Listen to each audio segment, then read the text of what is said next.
The interview, the big moment, or the series of moments. This is a detailed section with a lot of information. I will walk you through very specific frameworks and tactics and approaches so you can prepare yourself and then you can execute well on your interview days. Now let's go through it one step at a time. I'll keep it simple. First of all, the process. You have to understand how it works behind the scenes. First, you're going through the filters. At a big company, it's probably an algorithm first, and then it's a human. At a startup or a growth stage company, it's probably a human, either a recruiter or a hiring manager. They will look at a big bucket of resumes and LinkedIn profiles. They'll filter out a whole bunch and get to a second filter. In the second filter, they're going to look at these resumes. They may Google you.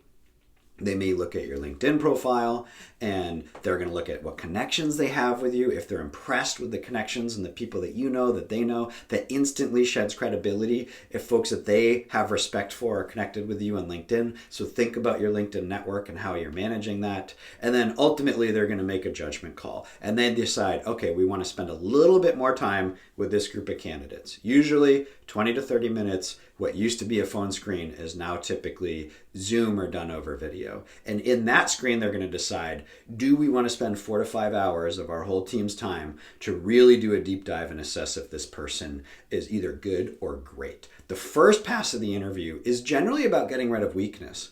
And the second set of interviews is the difference between good and great. You can't tell the difference between good and great in a 20 or 30-minute initial conversation. But you can weed out people that can't think on their feet and can't communicate well and don't have the passion and drive and commitment that they're looking for in a PM. So the initial conversation. This is one of the trickiest parts of the interview process because when you have an hour to go through a case study, there's a lot more opportunity for your thought process and your abilities to shine. In 20 to 30 minutes, if you think about this, you're probably going to speak for 20 minutes. They're probably going to speak for 5 or 10 minutes. And so you only have 20 minutes. If they have 5 different things that they want to learn about, and accidentally on the second thing that they ask, you spend 5 minutes on it instead of 1 or 2 minutes, that 5 minutes means that you spent 25% of your speaking time in this interview on a topic that they asked but wasn't their most important topic. And so the key thing about these short 20 to 30 minute interviews is that you need to be rehearsed and you need to be succinct. You don't know exactly what they're testing for because there's a lot of things that they could be testing for. But you know that they're looking for how you communicate, how you think. They're probably looking to clarify some of your experience on your resume. So be ready for those questions. If they ask a question about a job or a bullet on your resume, be rehearsed in how you respond to that. And be aware that they may not always be an effective interviewer. Not everybody has done hundreds and hundreds of interviews and have had really purposeful practice on how to do that well. And one tactic that I recommend is watch politicians and watch CEOs in their interviews. And politicians, they'll get asked a question and they came to the table with an agenda and a message, and they will say their canned speech. Regardless of what question was asked, they're not really answering the question. They're saying what they want to say. And then CEOs who are very media trained, especially at big companies, when there's so much risk involved every time they open their mouth, you'll find that they're asked a question and they'll sometimes redirect the question and say, well, what I really think you're asking is this, and here's my message. And I do not recommend that exact technique in an interview with a PM hiring manager. You should answer their questions directly. But remember, the CEOs and the politicians do what they do for a reason because they want their message to come across regardless of what's asked. It's part of your job in these initial screens to come with your 3 sentences and your elevator pitch and your key messages. And you need to get as much of those key messages across as you can in those 20 to 30 minutes. So always answer the questions that are being asked. But within those questions, find a way to weave your message in, because if you leave that interview and your key message didn't get across, then that's on you. And it's usually because you didn't clarify it ahead of time to make sure that you portray it, or you spent too much time on one of the questions and they didn't get to everything. And so think about that. Succinctness and practice is what helps you win here. Next up, deep interviews. So you're spending 45 to 60 minutes. You're going to talk to product managers. You will probably talk to cross-functional stakeholders, maybe somebody in business development or sales or marketing or engineering. Engineering is the most likely. You may only interview with PMs, but a lot of companies will have you interview with somebody else to see how you collaborate and work with the team. And you might interview with leadership, a VP of product or a chief product officer or a CEO. And in those interviews, there's going to be a slate of different things. Some of them are behavioral, where they'll say, tell me about a time when you demonstrated leadership, or tell me about a time when you were up against a tight deadline and how did you handle that situation. So those are behavioral interviews. And then you may get case study interviews. Here is a problem. I want to watch you solve it in real time on the whiteboard or over Zoom or on the phone and go through that problem. They also may give you homework where you have a case study that you do on your own and then you bring and you present the results. And then in some situations, especially as you get more senior or in some companies, you'll do a panel where you will present a case study and you'll present your findings or your work in front of half a dozen people who then will ask questions and you'll walk through your thinking. This takes a lot of work and a lot of time and energy outside of the room to prepare for it. I do actually, though, having been through many of them, believe it's a better test of whether or not somebody is a good PM than some of the work where you're just asking somebody to think on their feet and be witty in the moment. Being a PM is about having depth of thought in something over months and months and months, not necessarily can you be the most witty person in some 20-minute conversation. And so that's a weakness of the interview process, but it may just be what you're working with. But if they do a panel and you have to do a presentation, then it's more work, but it's also a better proxy. And so it's a good opportunity to show your effort and your grit and your hustle. And then after this, they're going to have final touches. So either they're super excited and they want to give you an offer, or they decided that they're going to go with another candidate, or they decide they have a couple open questions and they want to do some follow-ups. And so they may talk to you and clarify a couple things. They may go check references.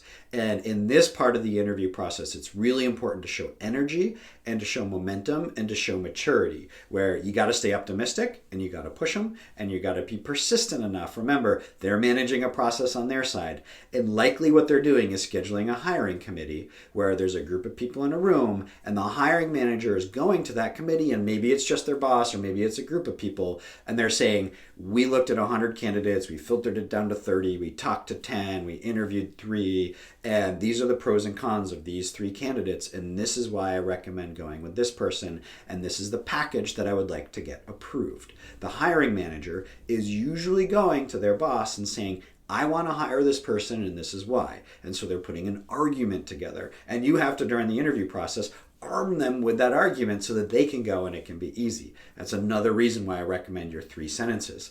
Hiring managers can't remember a whole bunch of information about 20 different candidates. But if you have 3 sentences, the hiring manager can remember that and tell their manager, hey, I think we should hire this person for this reason. And here's the 3 sentences that describe who they are, what they're passionate about, what their proof points are, and their inevitable destination. I think we should have that be here. Otherwise, it's going to be somewhere else. And in this part of the process, you want to be as best as you can showing momentum with other things outside. You never want to say that something, you have an offer if you don't, but show momentum with other stuff so you can put some time on them and put some pressure, where if somebody has 3 other offers, then it just tips it over the scales in that hiring committee of, I want to offer it to this person. Here's the reason why. We got to move fast because they have 3 other offers. They're clearly the best candidate and other companies believe this as well, so I want to move. That's what gets that offer approved. If they say, hey, is there any time pressure? And they say, no, I don't think this person has any other offers, then that hiring manager's boss is going to think that, maybe we should be more patient, see some more candidates. We're not going to lose any of our options here. And if other companies don't want this person, they're testing the hiring manager's ability to assess talent. And so when you have multiple things going at the same time, it helps you tip the scales here. And it helps you arm the hiring committee with what they need. And your slow persistence here of showing up and following up just enough to push this over the edge can be important. But you can't get frustrated. You got to be patient with their timeline. You got to be mature about how you handle it, yet show that you are going to get an awesome job, whether it's here or somewhere else, and you would really love it to be here. And then the final steps are they prepare an offer, They give it to you, and you get into the offer clarification of what they're showing, and then the negotiation, and then ultimately you can decide if you accept it or not. And I'll walk you through some negotiation techniques and how to think about looking at the offer to determine if it's market or if it could be better, and where you should negotiate and where you probably have to accept what they're giving you. Before I walk you through specific tactics for how to handle behavioral interviews and to handle case studies, I want to talk a little bit about stylistic approach and general themes that you should make sure that you're thinking about and that hiring managers will be looking for. And generally speaking, are you thinking and acting like a PM? In work, in life, there's this attitude, there's this approach, there's this thought process that you frequently see in people. And there's many different aspects of it. If we go back to the behavioral characteristics and skills and the functional skills that all put together make a great product manager, when you're talking to hiring managers and you're talking to cross-functional stakeholders and you're talking to recruiters throughout the interview process, they're constantly looking for, can you take in a lot of information? Can you identify the opportunity? Can you create a plan to get there? Can you analyze and estimate and prioritize? And can you think on your feet? And can you prioritize with a framework of, okay, you asked me to prioritize 3 different things. I'm going to think about the customers and the different types of customers and the customer personas and the impact that these different investments would have on the customers. I'm going to think about the opportunity from a revenue perspective or a customer satisfaction perspective of how much these investments would move the needle. I'm going to think about cost in terms of dollars or engineering time or complexity. Going to think about moat and strategy. Is this helping the company build something strategic, or is it just filling a gap? I'm going to think about timing. What's the risk if we wait 6 months versus if we do it now? Is there an opportunity to partner or buy something instead of building it? Do we really have to build it ourselves? And then what are the risks involved with this if we approach this that we have to mitigate? How would we mitigate them? How do we think about those trade-offs? Creating frameworks and approaches for how you prioritize things. That's what they're looking for as you think through stuff, not to just blindly run at stuff, but to back up for a second and be able to say, these are the different components, therefore this is my approach. And I need to fill in a piece of information here because I don't have that information. Let me ask some questions and get as much as I can, and then move forward with imperfect information and structure it as best I can and make some judgment calls. They're looking for, can you communicate? Can you rally the team? Are you observant? Do you have passions outside of work? When you think about relentless curiosity, this isn't just applied to your job. People that are really passionate and just have their blood pumping are great PMs, but they're also passionate about other things in life. I've interviewed people that were Navy SEALs, that were Olympic athletes, that were classically trained French chefs, that were baristas, that were bartenders, that grew very specific types of Japanese trees, that were historians. All these different things from different aspects of life. It doesn't matter if it's dance or it's hip hop or it's cooking or it's cycling or it's competitive sports. But it matters that it's something. And so your passions outside of life highlight that you're the type of person who just gets really into stuff. There was one PM that I worked with, who was an excellent PM, and he had read this whole book about oysters, and he was really into cooking and being a chef. And that depth of detail, he read a whole book about oysters, is crazy to most people, and I wouldn't read a whole book on oysters. Maybe a Wikipedia article or a topic, but not a whole book. But he did because he was so excited about it. And so for him, that was depth of passion and detail and interest. And so when we talked about resumes, we talked about making things specific. This is what I'm talking about. Are you really specifically deep diving into things? And that's a behavioral characteristic that can really shine through during the interview process. And then, are you a natural builder? Do you like to go and build things? I'm repeating this one because it's so important. There are painters in the world that have sold things professionally and been in galleries, but there are no painters who have never painted. And so if you're a builder at heart, that's who you are, then you've built things before. And so bring those to light or make them happen and show them so that they can come through. Make them glow. Do you build stuff? Is that naturally part of your personality? They're looking for this in the interview process. And then, do you want to win?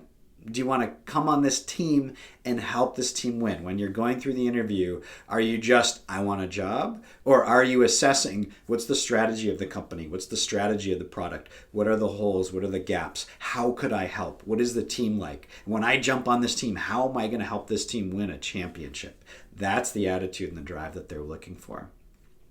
And then one specific, fairly unique thing for product managers that's quite critical and interesting is the ability to zoom in and zoom out very readily and operate at different levels of detail. So one of the things that we looked for a lot in some of my past roles was this. So an engineer can operate at a really low level in code in details, and a CEO can operate at a very high level of what's the market opportunity, what's the competitive landscape, which area are we going into, what's the vision. And as a PM, you have to be able to go all the way down into the micro details. How does this product function? How does this feature behave? Why is this bug there? How do we get rid of it? How do we prevent it in the future?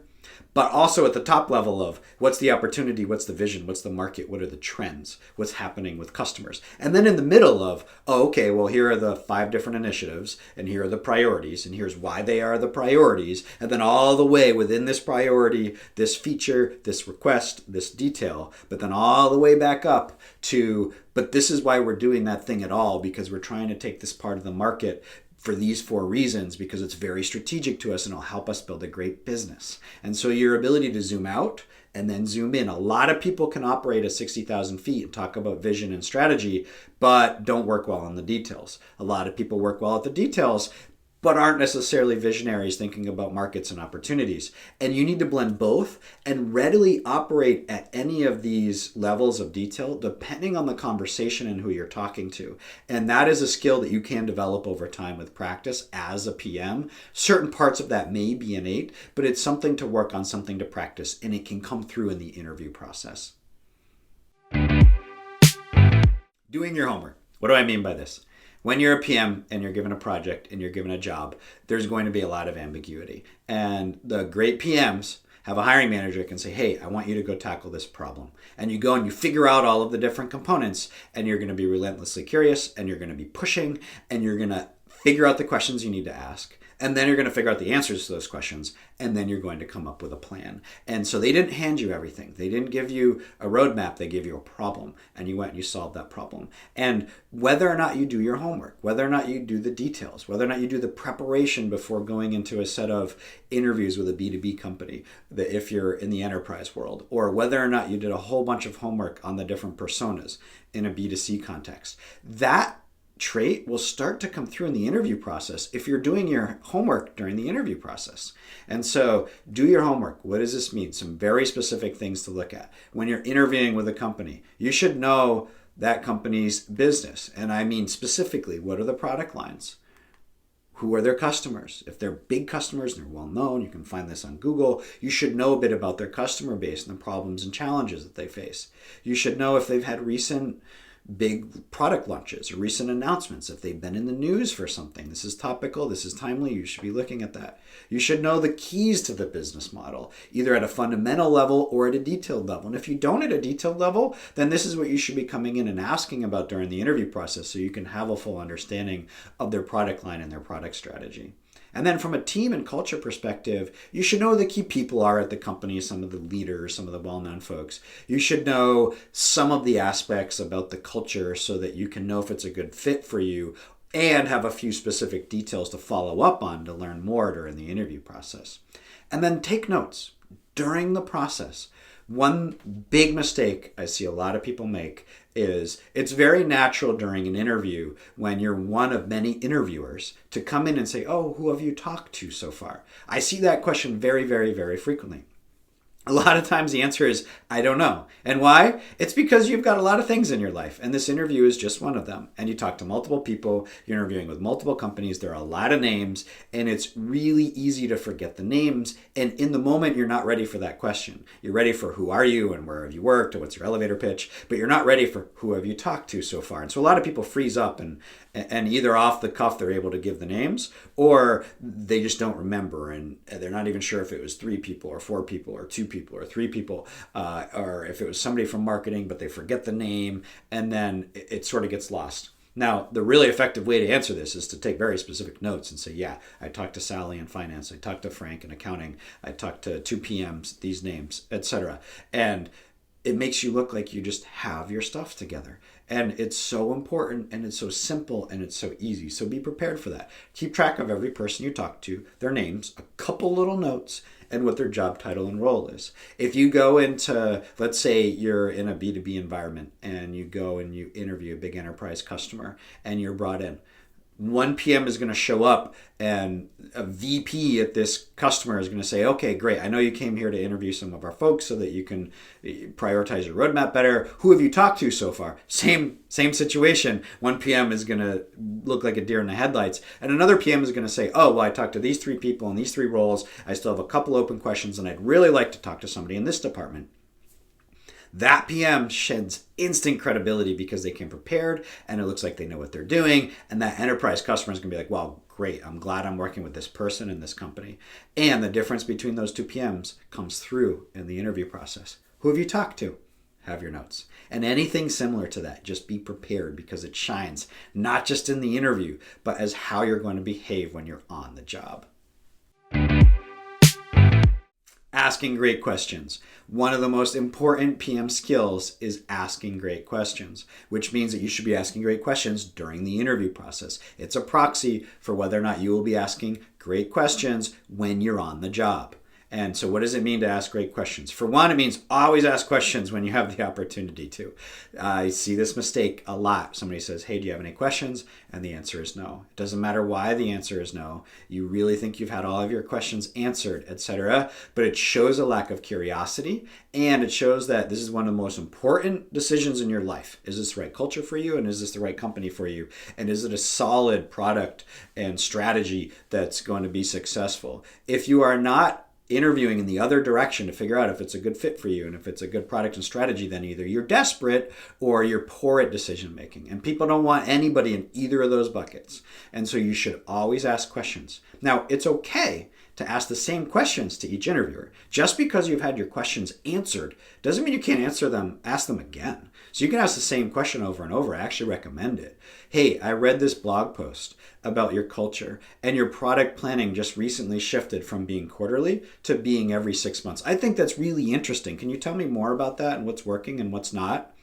It shows that you did your homework. It shows that you care about the culture. It shows that you have a sense for some of the things that may be impacting this person's job. And getting 4 different perspectives on that same question is valuable. So ask something like that. Ask about the culture. Ask about the team.